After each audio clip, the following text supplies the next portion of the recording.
Researcher notes.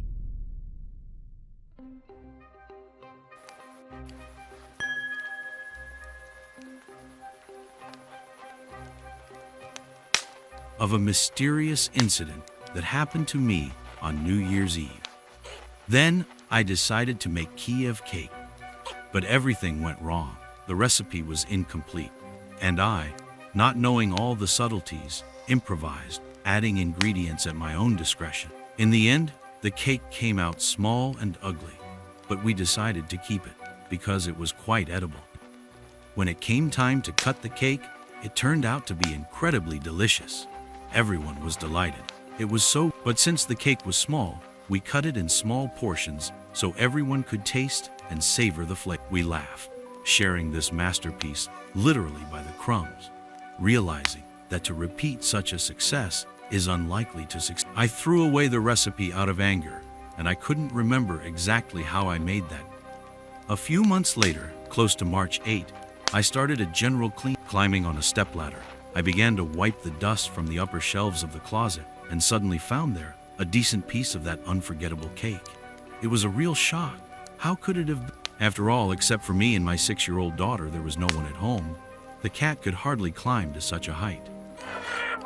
There were no guests. We used to go to the house and have this cake there. The mystery remained unsolved.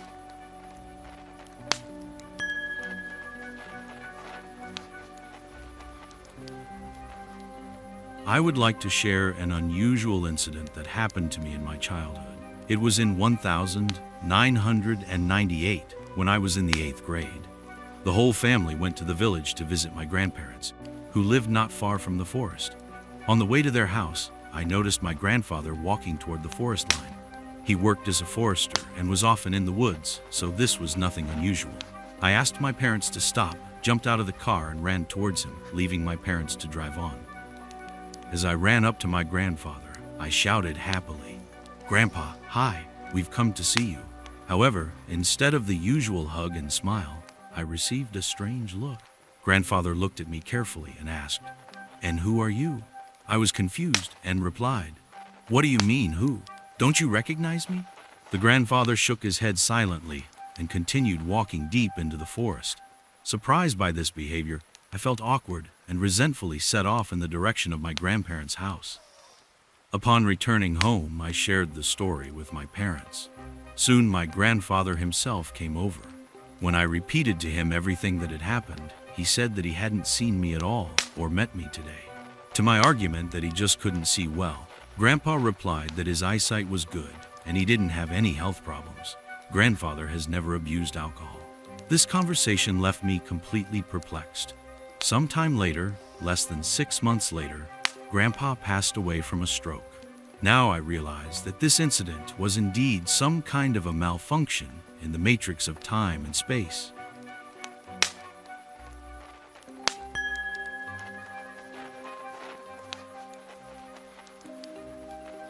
Let me tell you an amazing story that happened to me many years ago. I had a dog of the recent Schnauzer breed, an intelligent and loyal animal. Usually, when someone came to the house, she stood quietly at the door, waiting for my permission to come closer. One summer day, I decided to go out for a walk and put on my favorite dress. The dog brought the leash as usual, but then there was a knock on the door. I expected the dog to come to the door. However, he remained standing still. A little surprised, I went to open the door and saw myself, and in the same dress. This other version of me walked past the dog without making a sound. I, standing at the door, was in absolute shock, not believing my eyes. My dog, meanwhile, continued to hold the leash in her teeth, not understanding why I wasn't calling her for a walk. It was daytime, the sun was shining outside, and I was only 15 years old. It's been over 60 years now, but I still remember every detail of that day clearly. Now, after all this time, I wonder if perhaps it was some kind of glitch in the matrix that everyone talks about. But why didn't my dog react in any way to this version of me? And more importantly, where did this copy come from? And surely it wasn't in the house. I could even feel the slightest whiff of wind as she passed by.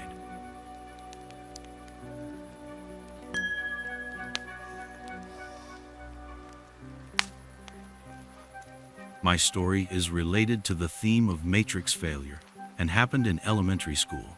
In those years, I felt sympathy for one boy. Our communication was limited to rare joint walks after school and games in the yard. I wanted a real friendship. I wanted more, to spend more time together, to visit each other. I fantasized about how he would appreciate my virtues and talent. In kindergarten, living in another city, I was popular among my peers because of my ability to draw horses. Boys often asked me to draw them a horse. At my new school, I had no opportunity to show my skills, and I dreamed that one day this boy would learn about my talent, be delighted and amazed. By 5th grade, his family had moved and our paths diverged. Gradually, my interests changed, and my memories of him remained only as a likable and well-mannered. Many years later, when social media became part of our lives, we found each other by chance. So he wrote to me, "I remember when I was visiting you. You had the usual humble surroundings in your apartment. You sat me at the table and began to teach me how to draw a horse." He was describing the very dream I had in my head. I wanted it, but it didn't happen in reality. I distinctly remembered my wishes and dreams, but also clearly realized that in reality, it did not happen. We didn't discuss this moment in detail, and I don't think he could have known about my dreams. Moreover, he had always been a serious enough person to come up with such a cruel joke. I chose to end our conversation without going into details, as my emotions were already running high.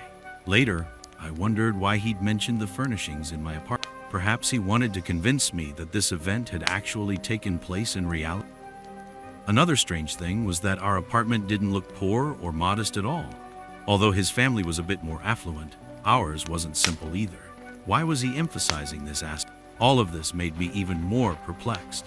I have no explanation for this event. He has his version of the memories. I have mine.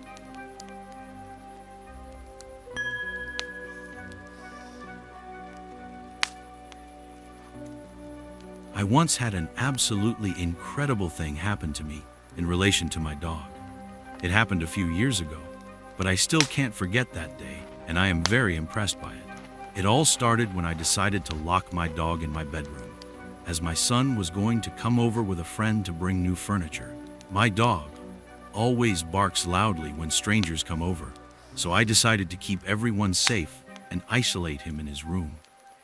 I carefully checked that there were no other exits in the bedroom. The door was locked and the window was deadlocked. After making sure the dog was sleeping peacefully inside, I poured myself a cup of coffee and turned on the TV. After a while, I heard the front door open and my son's company entered. As soon as they crossed the threshold, I heard the familiar loud barking. Looking out the window, I saw my dog running around the garden and barking loudly at the guests. My knees trembled and a cold sweat ran down my back. Not believing my eyes, I rushed to check the bedroom door. It was still shut tight, just as it had been before. The window was also securely locked. There was no way the dog could have gotten out of the room and ended up outside. I was at a complete loss and tried for a long time to find a logical explanation for what was happening, but I could not. This case will always remain a mystery to me, a reminder that the world sometimes gives us surprises that cannot be explained rationally.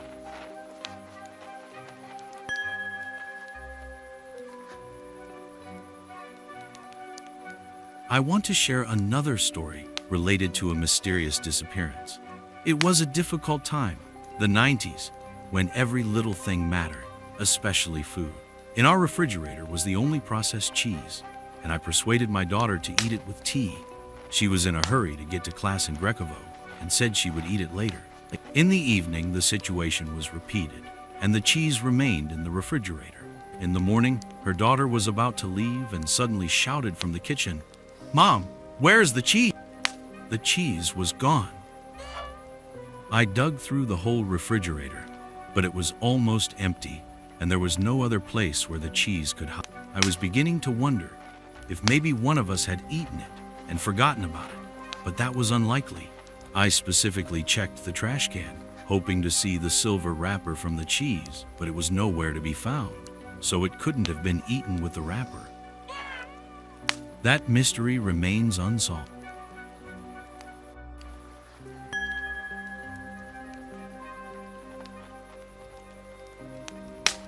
Sometimes very strange things happen to me, and more than once. Recently, one such story happened to me that left me somewhat perplexed. While I was there, I was suddenly haunted by an obsessive thought. I needed to buy parchment paper. At the same time, I had absolutely no idea why I needed it. We had never used it in our household. Nevertheless, the thought of buying parchment never left me. Why now? Why did I need this strange object when I had come for a ready meal? But despite my doubts, I bought the parchment because the thought wouldn't go away. In the evening, my son sent a text asking me to stop by the store after work and buy parchment paper. Parchment paper. It turned out that Grandma had seen an interesting recipe on TikTok and wanted to try making it, and it required parchment. I informed my son that I had already bought the paper, and everyone was shocked. Apparently, there is some kind of connection between people and information in space spreads in a special way. It's a good thing I listened to my intuition and didn't ignore the thought of buying paper. Otherwise, I would have had to go back to the store after hours for this. Interestingly, to this day, my grandmother never made a dish from that recipe, and the parchment is sitting on.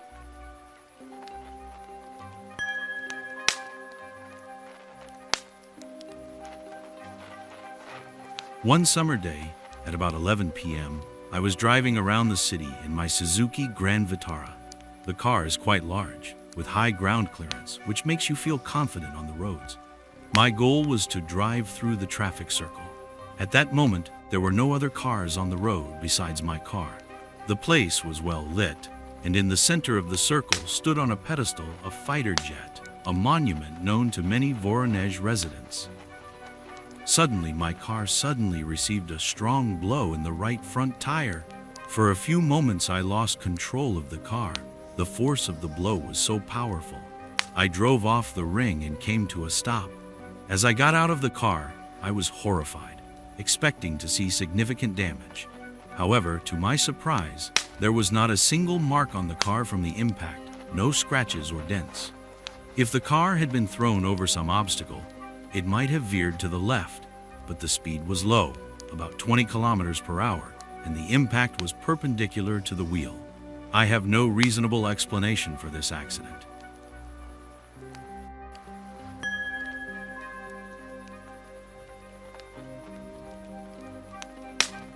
I remembered an amazing story that happened to me when I was 12 years old. It was my birthday, and I was still living with my grandmother in the village. Soon I had to return home, because in a few days the school year was starting, and on September 1 I had to go to school. My mother gave me the pants I had long dreamed of, black flats, which were then at the height of fashion. I was so excited that I talked my mom into letting me wear them for my birthday, even though the original plan was to wear them on September honest. Of course, my mom was worried that I might ruin them, but I talked her into it after all. I often rode my bike with my friend Masha. That day we decided to ride together again. Masha sat on the frame, and I took a seat on the saddle and took the handlebars. We rode along the road where cars were passing by, and suddenly, time seemed to slow down. I saw myself from the outside. I stood on the side of the road and watched Masha and me riding forward on the bike, but very slowly, like in a slow motion move. I saw us approaching the corner leading to the store, and a beige car comes around the corner and hits us. It was all incredibly realistic. I was in shock. Then suddenly I was back in my body, back behind the wheel of the bike. Realizing what was about to happen, I tried to brake, but for the first time ever, the brakes failed. The chain just as we approached a corner, a car came around the corner and slammed into us. Apparently, it was impossible to avoid the collision. We both went down. My foot hit the pavement hard, and a huge hole appeared on my new pant. My parents punished me, of course, but then solved the problem by sewing a heart-shaped leather patch over the hole. The patch turned out to be beautiful, but for some reason I was very embarrassed to wear it. We didn't have money to buy new pants at that time. This story has always left me wondering, what was I being shown the future? I saw everything so clearly and realistically outside of my own body. It's hard to believe, but it's true.